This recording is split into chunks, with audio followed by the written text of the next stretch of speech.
मनोज कुमार झा जी। शुक्रिया। 5 मिनट। शुक्रिया उपसभापति महोदय। जब आप 5 मिनट या 3 मिनट कहते हैं तो लगता है जैसे फांसी देने से पहले अंतिम इच्छा पूछी जा रही है। ये समय आप ही लोग तय करते हैं, मैं जानता हूं करता। सर, आपका दोष थोड़े ही है, लेकिन दुखड़ा भी कहाँ रो। आप बोले।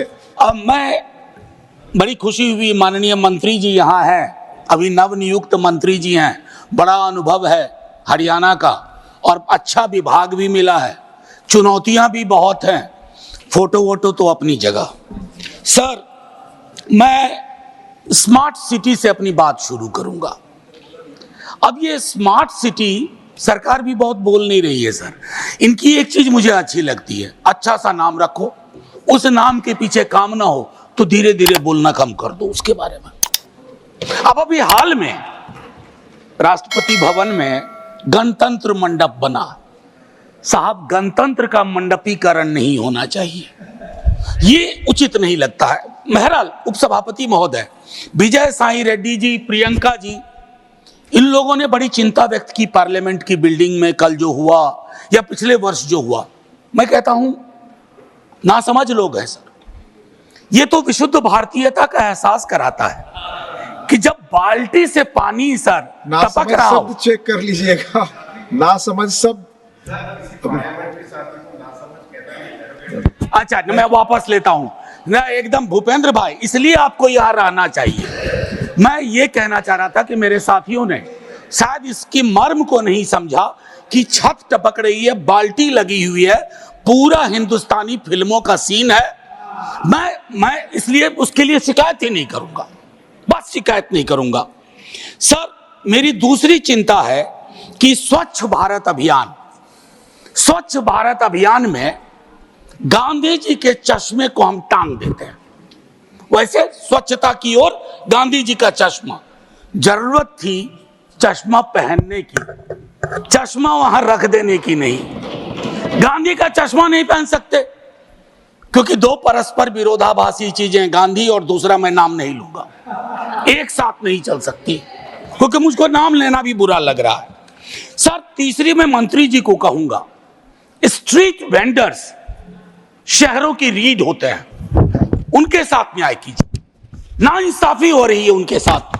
आपकी नीतियां कुछ बनती है, पुलिस प्रशासन किसी और तरीके से एक्ट करता है, और उस मद में जिसको हम कहते हैं पीएम स्वनिधि, आपका एलोकेशन भी 30% कम हो गया है। तो मैं आपसे आग्रह करूंगा, उसको देखिए।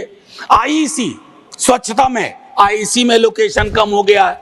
अमृत में आधा काम भी नहीं हुआ है, प्रोपेगेंडा अपनी जगह। और मैं एक चीज कहूंगा माननीय मंत्री जी को आपके माध्यम से, सब शहरीकरण की जरूरतों को गांव को समझे बगैर नहीं किया जा सकता।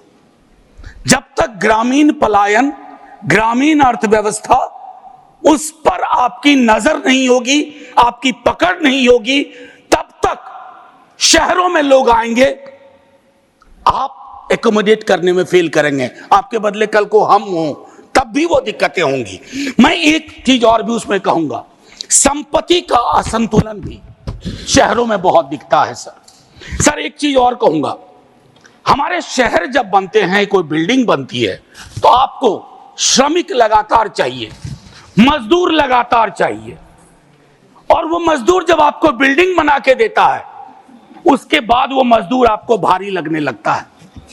वो जहां रहते हैं उसको आप स्लम कहते हैं, और उस स्लम को अपनी नजरों से दूर करना चाहते हैं। स्लम हमारी नीतियां पैदा करती है। स्लम में रहने वाले हमारी आपकी तरह के लोग हैं, उनके बारे में दृष्टिकोण साफ होना चाहिए। और ये सैटेलाइट मेट्रोपोलिस नहीं कि एक स्लम रिहैबिलिटेशन किया, दिल्ली से 40 किलोमीटर दूर जाके रख दिया। कैसे काम करेंगे, कैसे रोजगार चलेगा? तो ये चीजें, सीवर ड्रेनेज के बारे में कई साथी बोल चुके हैं। मुझे तो अक्सर याद आता है विद्यार्थी जीवन में हड़प्पा मोहनजोदड़ो की ड्रेनेज सिस्टम की तारीफ सुनता था।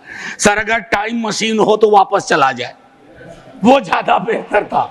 मैं और एक आखिरी चीज करूंगा सर, आजादी के बाद अपने देश में multi caste, multi community housing society बननी शुरू हुई थी सर। आज वो सारी चीज, आखिरी 30 सेकंड सर, आज वो सारी चीजें खत्म हो गई। जातियों के नाम पर हाउसिंग सोसाइटी है, समुदायों के नाम पर हाउसिंग सोसाइटी है, और कुछ समुदाय के लोग किसी भी सोसाइटी में नहीं रह सकते। ये हमारी राजनीति और नीति ने तय कर दिया है। शुक्रिया सर, जय हिंद। श्रीमती जया अमिताभ बच्चन।